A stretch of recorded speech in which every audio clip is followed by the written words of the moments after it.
jërëjëf Mohamed Kandji ñu ngi lay nuyu di la ñaanal bëccëgu jàmm ak salaam di nuyu Serigne Gueye Diop muy maire Sandiara dañ ko invité tey parce que foo dem ci Sénégal waxu mairie yorin mairie Sandiara nekk na exemple ba xamante am nañ jógee ba bitim réew di ñëw ba Sénégal fi di xool naka la ñu yoree mairie Sandiara naka la demee Serigne Diop Gueye ñu ngi lay nuyu. Bonjour Alassane maa ngi nuyu sa auditeurs yi di nuyu ñëpp ñi nga xam ne ñooy nekk ci iRadio ce matin di la déglu. yow yaay maire Sandiara joxaat na la beneen deuxième mandat nga diriger mairie Sandiara nag bu ñuy wax ci Sénégal am na exemple bu bëri ñu ngi koy wane ñii dañu cité mairie boobu comme étant exemple de gestion lan mooy sa secret. alors mbir mi kat Alassane du secret mbir mi moom d'abord li ci jëkk mooy engagement il faut que nga li ñu la teg en tant que maire nga nangu ko mu jaral la nga xaar sa tànk tubéy mu jaral la nga jël sa temps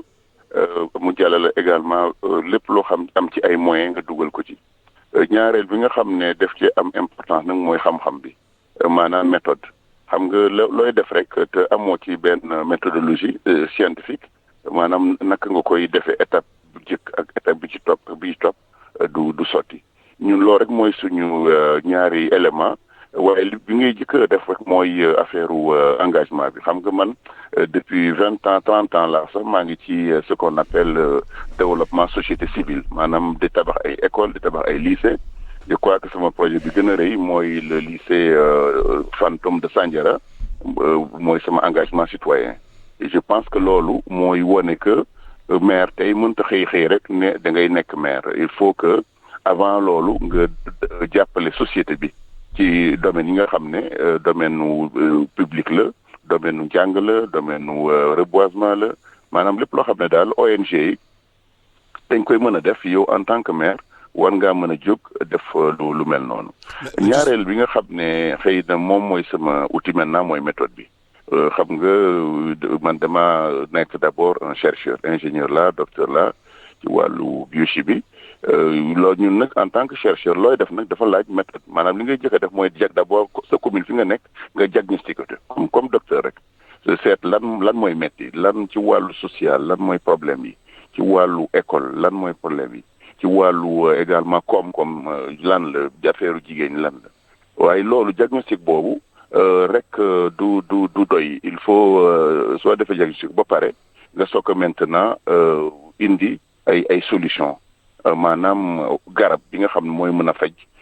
loolu nga xam ne mooy métti ci dëkk bi voilà loolu dafa am importance trop ci li nga xam ne mooy méthodologie bi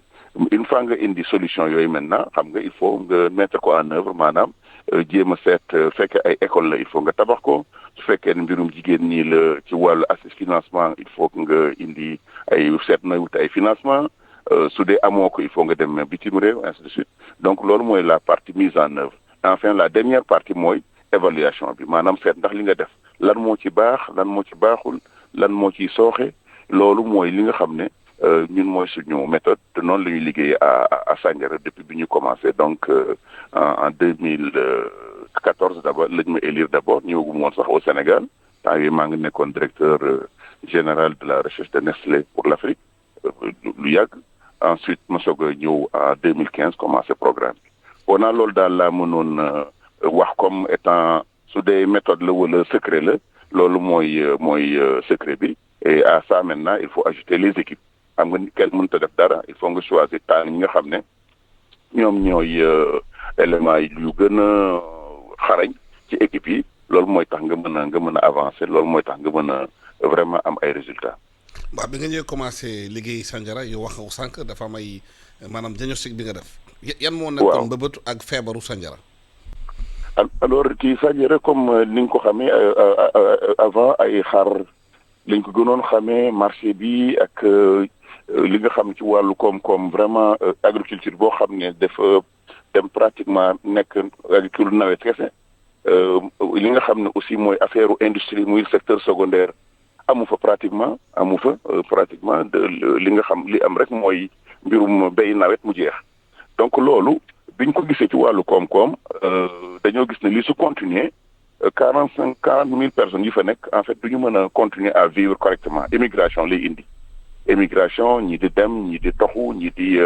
voilà ñaareel bi nga xam ne aussi gis nañ ko mooy ci wàllu social ñàkk moyens yi amul woon nit ñi ay école yu doy amu fa woon collège moom à part bi ñu fa tabax kii amu fa woon lépp loo xam ne ci wàllu social la daal nga xam ne éducation la aussi dafa xawoon sooxe donc bi ñu defee le troisième partie diagnostic mooy li nga xam ne moom mooy chômage bi ko xam nga économie su foorul alors chômage bi effectivement day gën a tar day gën a bëri ci wàllu xale yi ci wàllu jigéen yi donc yooyu moo nekkoon les vrais problèmes yi nga xam ne dañu newoon nag dans ces cas là il faut ñu changer de paradigme maanaam munoo rek ne da ngay béy dugub béy gerte béy yoo xam ne du marché souvent mais surtout mënta yore nit ñi maintenant parce que ce qui s'est passé mooy mbéy mi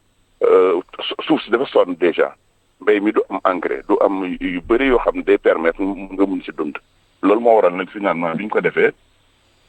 on s'est rendu compte que loolu suñ ko defee rek du sotti donc loolu mooy li nga xam ne maintenant mooy les vrais problèmes yoo xam ne moom la ñu doon jàkkoonteel.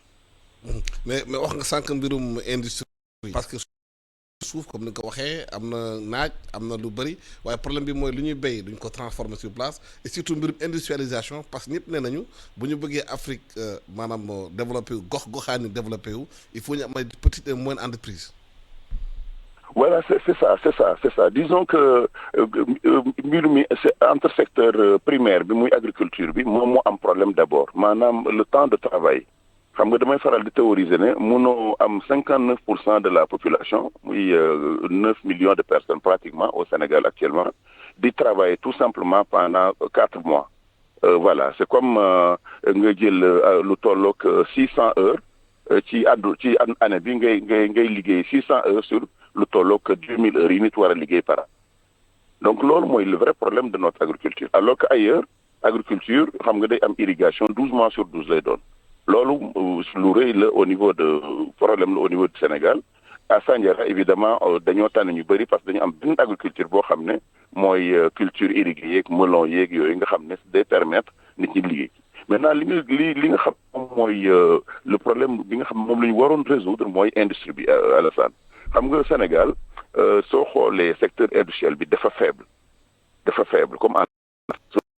industrialisé mooy réew yi nga xam ne seen lépp dañ ko teg ci mbirum industrie maanaam transformé jël gerte transformé ko en produit très élaboré ay savon par exemple nga jël lu mel ni coton wala ngay jaay coton bi nga def ko ay vêtements ay basin ay yoo xam ne amaat valeur nga jël lu mel ni ay poisson nga def ko des boîtes de ay sardines yu mel noonu man nag ingénieur laa ci fànn boobu ci tout ce qui touche à l'industrie mais secteur boobu nag man ma ñibbisee au Sénégal dama ne li may jëkk a def mooy créer une zone industrielle au niveau de Sandiara comme Diamniadio ak Diass mais surtout nga dem nag wuti ay investisseurs yoo xam ne ñoom ñooy ñëw tabax usines yooyu indi seeni machine former des jeunes pour mën a augmenter ce qu'on appelle la valeur ajoutée ci lépp loo xam ne dafa am fii au Sénégal loolu nag tey ñu ngi ci commencé am dam parce que zone industrielle de Sandiara le président Macky Sall maa ngi koy remercier bu baax a baax moo ko def ZES zone économique spéciale moo ko def ZES am na lu tollu fukki usines yoo xam ne tey mu nga fa ensuite am na yeneen ñaar fukki usines yu war a ñëw li nga xam ne tey ci ay emploi lañ ciy xaar mat na pratiquement lu tolloog 2000 am na 2000 emplois déjà soo xoolee direct ak indirect yi mais li ñu xaar dina mat lu tolloog 20 000 emplois incha allah loolu mooy li nga xam ne moom la communes yu bëri war a def tey à part commune Sénégal yi nekk fii communes yi gën a riche yi gën a industrialisé effectivement Sandiara ci la nar a bokk. mais loolu da ngeen def li wax intercommunalité maanaam da ngeen léegi yeneen communes yi ngeen lëkkaloo pour ab loolu. Alors il faut reconnaître que au départ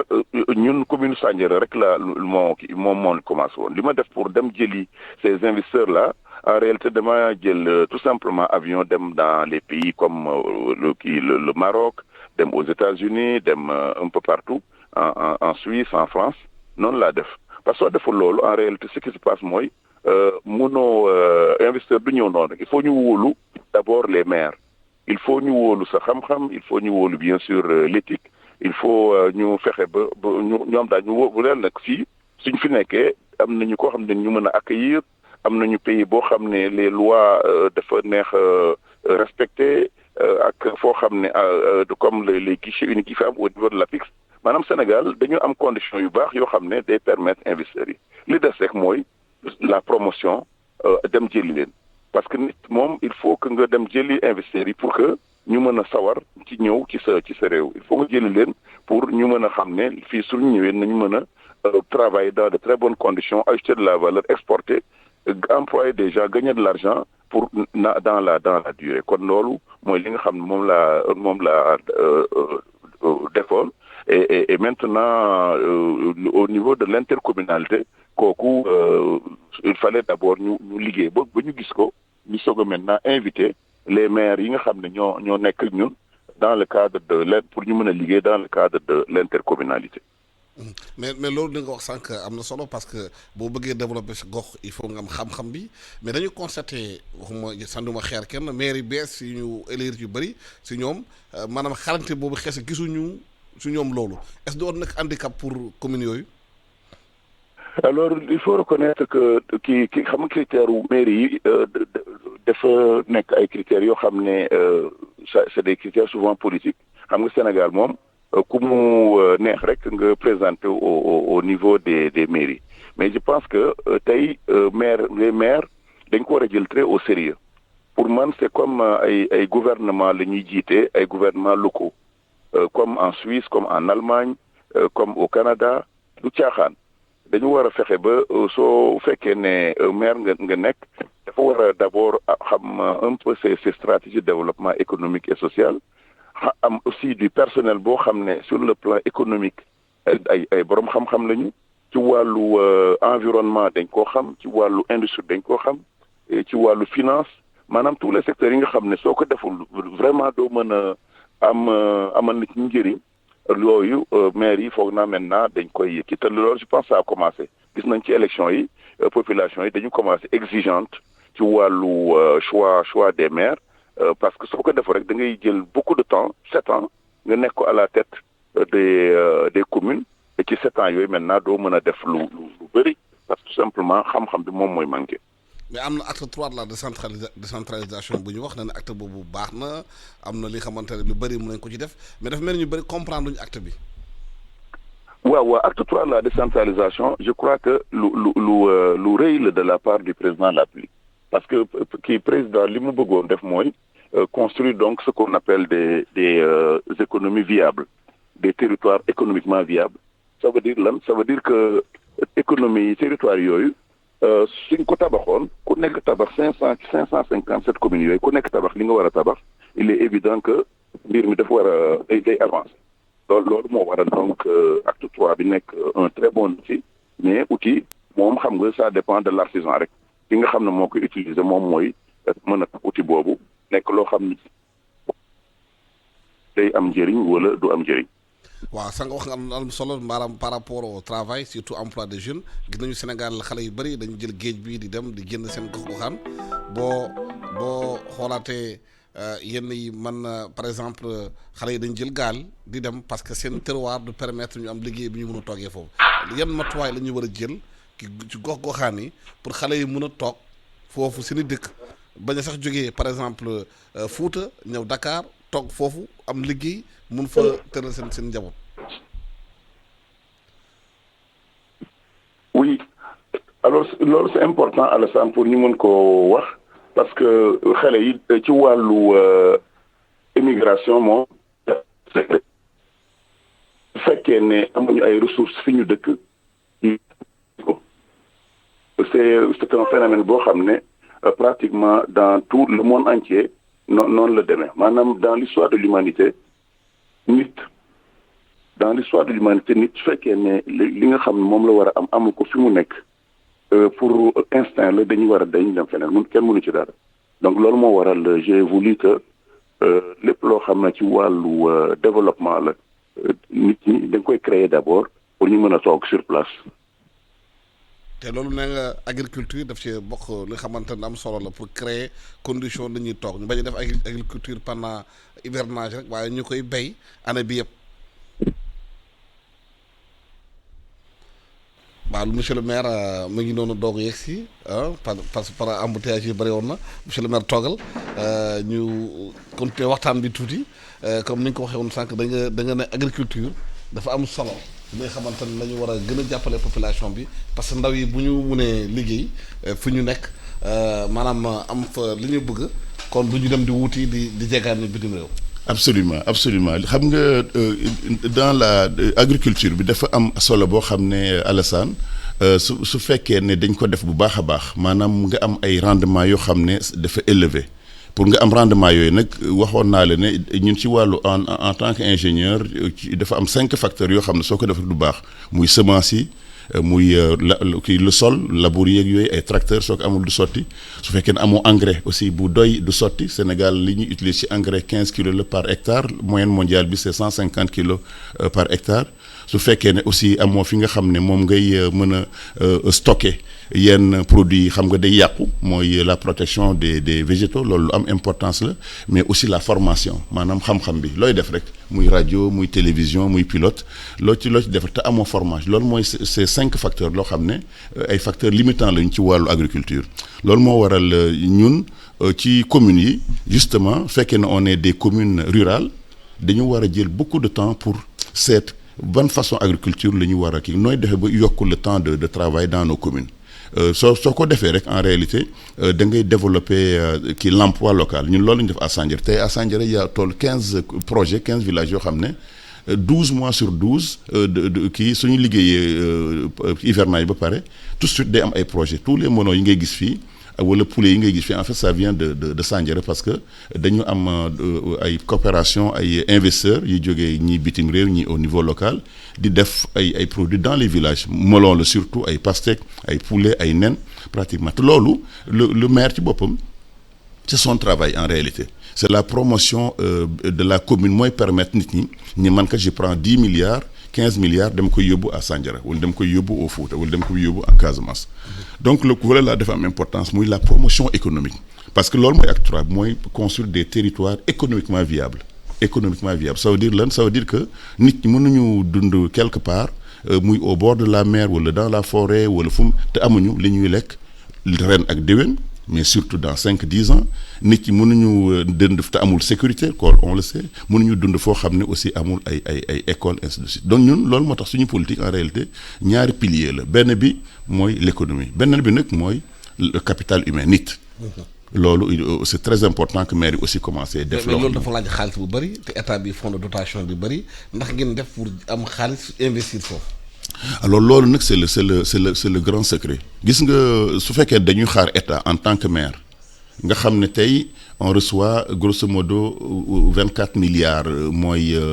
une partie donc de la TVA la ñuy jot yokk nañ ko chaque année day yokku mais xam nga soo xoolee argent boobu sur 557 communes mënta doy les fonds de dotation ak les fonds de concours avec li nga xam ne mooy la demande sociale avec les besoins du maire war a tabax ay écoles on a pratiquement 9 compétences transférées nga war a tabax les écoles tabax ay dispensaires tabax ay loolu c'est pas possible donc ce que moi nous on fait mooy au lieu ñu xaar que l'État sénégalais ñëw indil ñu de l'argent kese alors le maire dafa war a def maintenant la promotion de sa commune nous ce qu'on fait chaque année dañuy jël avion pour dem wuti d'abord des investisseurs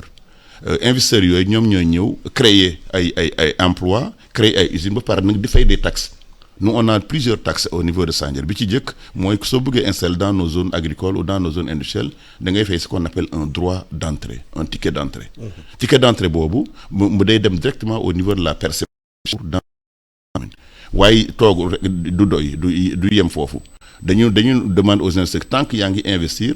da nga war a kon ne aussi à payer ce qu'on appelle des redevances agricoles su fekkee ne yaa ngi ci dans le monde agricole c'est de 200 000 francs par année et par hectare nga xam ne plus ngay béy plus ngay fay mais aussi une partie ou la moitié va aller dans le village fi nga nekk noonu plus maintenant ay obligations nga am embaucher des gens su fekkee ne au niveau de l'industrie la c'est beaucoup plus cher parce que dans la zone industrielle tu dois payer pratiquement $2 par mètre carré par année comme droit d'entrée ak yeneen $2 par mètre carré par année muy 1000 francs pendant toutes les années bi nga fay nekk yëpp ce qui fait que la commune à partir su amee une zone industrielle boo xam ne c'est 500 000 mètres carrés wala 1 million de mètres carrés day am ay revenus yoo xam ne maintenant dans la durée day am donc ñun loolu mooy suñuy stratégie. lu ñu xaar que l'État central indi de l'argent alors dañuy def ça c'est la partie investissement la partie PIB bi nga xam ne day permettre commune bi am maintenant tey on est à 50 milliards Alassane d'investissement direct étranger dans la commune de Sandiara nga xam ne c'est direct boo ko léegi li nga xam ne moom la l'État indi en termes d'investissement dans le domaine de l'énergie dans le domaine de l'eau nga xam ne ëpp na aussi plus de 10 milliards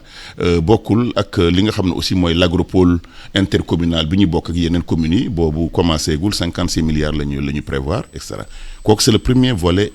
investissement direct étranger et cetera mais ñun on a un autre volet qui est la coopération internationale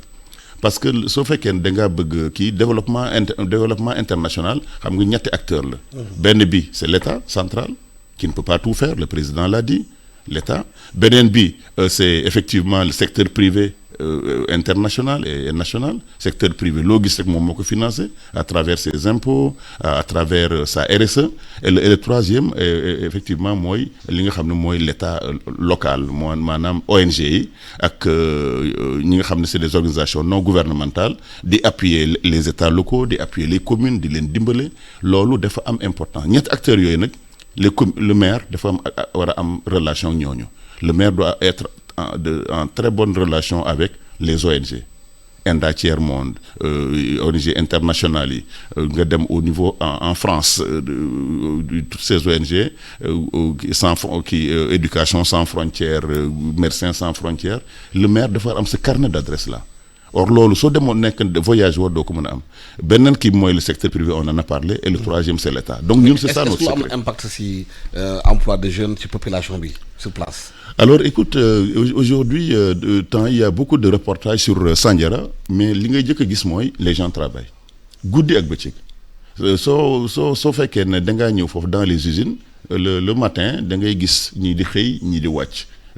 Guddi les gens travaillent xam nga ñun on a des yoo xam ne dafa nekk à très forte demande de main d'œuvre ay usines poisson par exemple ay usines congélation surgélation ay usines yi nga xam day produire ay poussins tey Sandiara on produit lu tolloog 200 000 poussins par semaine muy presque 1 million de poussins par mois par la société Zalar soo demee il y a aussi une très grosse usine de batterie accumulatrice d'ailleurs ñu ngi ko nar a inaugurer le 16 prochain elle embauche au moins 300 personnes. C'est la seule usine qui produise des batteries des véhicules ay batteries solaires amul sax fii en Afrique fii au niveau du Sénégal donc soo demee maintenant dans les autres secteurs tels que le marché le secteur tertiaire xam nga Sandiara on a l'un des plus grands marchés alors dinaa wax tout à l'heure suñu programme parce que lii yëpp c'était la base le marché de Sandiara aussi xam nga chaque samedi day générer aussi des dizaines et des dizaines de millions de revenus ñooñu am ñu bëri ñu fay liggéey le port sec nga xam ne tey yëg nga ne avec la crise malienne man dama ko anticiper woon j'avais créé un port sec depuis 3 ans en disant que Sandiara dafa nekk entre Dakar ak le Mali soo fekkee ne am na un port sec day permettre de désengorger déjà le port de Dakar je suis à peine 40 kilomètres du futur port de Ndayane sorewuma port de Bargny donc j'avais l'idée de créer un port à Sandiara déjà port boo xam ne day mën a am toutes les activités logistiques foofu aussi port boobu aussi il y a des jeunes qui commencent à travailler là-bas donc tey je dois dire que en matière de chômage nous avons fait ay progrès yoo xam ne kenn mënu la ko wax il faut vraiment nga dem dans les villages pour gis ko rien que une des structures qui produit le melon tey mu ngi ay 1041 emplois lay embauché à elle seule n'est-ce pas sans compter maintenant les autres projets yi nga xam ne soit public wala privé nga xam ne ñu ngi fay nekk mais surtout entrepreneuriat ñun dañoo joxe nañu on a un budget presque ci wàllu entrepreneur de 250 millions yoo xam ne pour jeunes yi la avec le PNUD xam nga ne Nations Unies dañoo jël 5 communes comme pour expérimenter leur politique mooy la commune de Sandiara celle de Bargny celle de Morolan Ndiop ak Ndiafat maintenant Sandiara dafa bénéficier de ces financements-là où beaucoup de jeunes ne veulent même pas aller travailler dans les usines ils préfèrent jot 5 millions 10 millions 12 millions pour aller carrément dans l'entrepreneuriat pour créer seeni sociétés ay sociétés yoo xam dans plusieurs domaines yi dans le domaine informatique yi dans le domaine agricole yi dans le domaine de la sécurité donc vous voyez c'est tous ces piliers-là la ñu actionné tey pour faire en sorte que suñu budget yokku tey on est presque à on a bi ñu mujj voté ni 700 millions de francs là. Alors que bi may jël commune le budget n'était même pas de 15 à 20 millions la woon boo xam ne on n'arrivait pas du tout à jot ci. Et j'ai oublié aussi les sources de revenus maintenant c'est le marché xam marché moom chaque samedi dañuy fay ay tickets dañuy fay ak yeneen donc nañ ñëwaat tout à l'heure sur maintenant fondation yi ma defoon maintenant lan mooy le futur de la commune de Sandiara ci en termes de développement. waaw da ci jàll ci loolu monsieur le maire ak temps bu ñu joxoon jeex na Assane toog di ñëw def yu naan la wolof bi dina gërëm di la sant ci maanaam ci temps bi nga jël ñëw waxtaan ak ñun ci mairie Sandiara dañu jëloon Sandiara comme exemple pour que woon ne que mairie yi bu nit ñuy fekkee ne am nañu xarañteef bi mën nañu fa def dara pour population bi parce que à la fin de la journée maire dañuy fal pour liggéeyal askan wi la lay doon jërëjëf.